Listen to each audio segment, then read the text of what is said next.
Yes, welcome back to the Sports Show. Well, we have a lady that is super talented in the studio.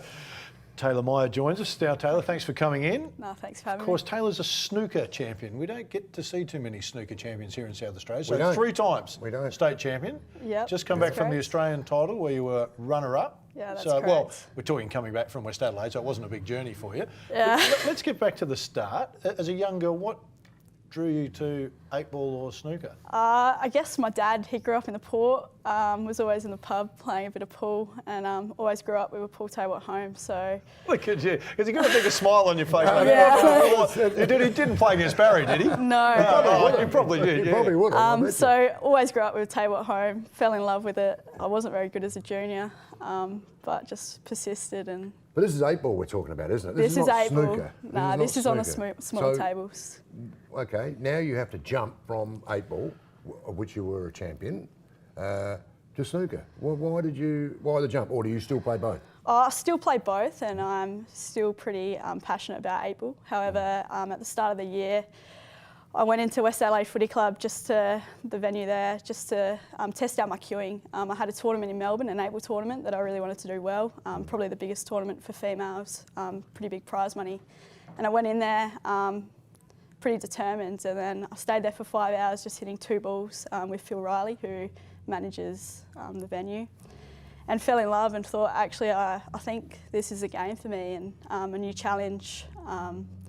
Different expectations, I guess. Yeah. And then from there, I just kept practicing, went to the state title, managed to win it. It's been a few years since I won it. And then James Gianaris, someone who, he's a bit older now, but was on the circuit in England for a little bit, approached me and wanted to coach me. So from there, we were putting in sort of 15 hours a week, 10, 15 hours a week, and improved. Wow, yeah. Hey, Taylor, you said a coach from Europe approaches you. Now, there's good money overseas for snooker in Europe. Have you been tempted to try Europe? He lives here now. No, but for you, are you tempted? I would love to represent Australia at snooker and give it a crack. I've got a long way to go before I can consistently do well in tournaments. Money for women is probably as big as the men's, so really quite hard to make a living. I'm also a teacher, so I'm very passionate about that, and pretty happy where I am at the moment. Yeah. But a runner-up in the Australian title, snooker, surely that gets you a berth in the Australian squad or team or... There's talk about the world titles are in Turkey this year. So there's talk about maybe being selected for that. Whether or not I go is a different story. Why wouldn't you be though? Tell me why you wouldn't be. If you run up in the Australian, why wouldn't you be? Because she has to work. Yeah, work to me does come first. Teaching kind of gets in the way, and I guess I have only been playing for 5 months, so I am pretty eager to put in some more time. So I'm going over there competitive and not just making up numbers. Also, there's a world ranking event in Sydney in October that I will go to, and that will give me a good indication of where I'm sitting and what I need to do to improve, and where these girls are really consistent, you know. You got some. Hey, 2016, you're at the World Championships with 8-ball. 2017, still playing 8-ball. So we're talking about a 2-year window, maybe where you've jumped into snooker.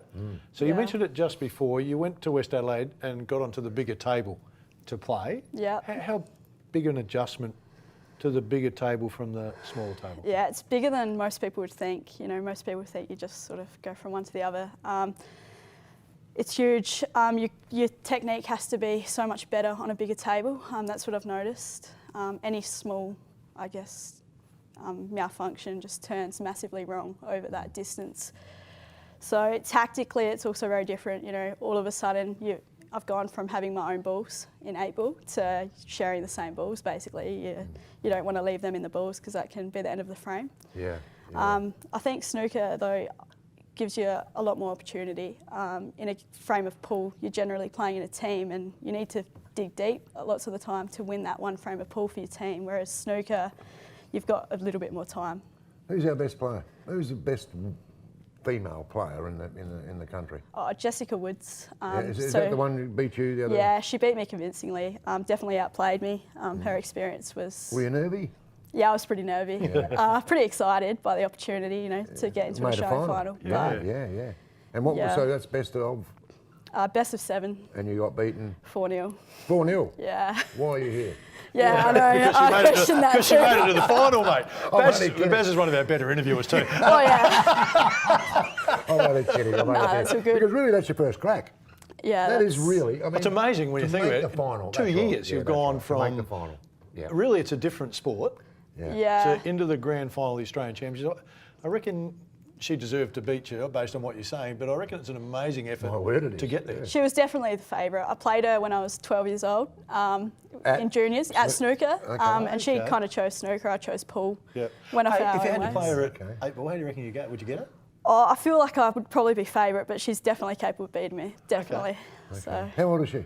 Same age as me. Okay, 21. 25. I'm just trying to get in the good books here too. Hey, do you play your dad now? You mentioned that you went and played your dad a fair bit at the pubs and stuff like that. Does he ever want a game now? Because clearly you're going to beat him. Does he want to play? He's not as excited to play me now as he was a few years ago. Could he play? Could he play? He could play a little bit, but no, he's no good. Hey, you know how we see the professional players like yourself, the really good players, they've got their cues, you know, they're in their cases and they... Yeah. What's a really good snooker cue cost? What would yours be worth? I've got mine made in England, so it's about $1,000, but you can pick up good cues for $80 if you're lucky. I guess $1,000. You pick up one if you like it, you like it. Yeah, but you know, when you talk to the cyclists, for example, they come along and they're on their $30,000 bike and we're on the $500 one, and you can tell it's just a massive difference.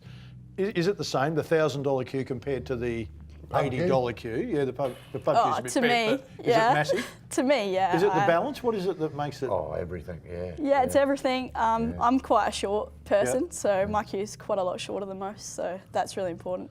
I guess. Hey, Taylor, I really appreciate you coming in. Good luck. We want to follow your career with interest now. Absolutely. Barry will be kind to you next time you come in because you would have beaten that other New South Wales girl next time you come in the final. Hey, stay with us. Still, plenty to come on the show.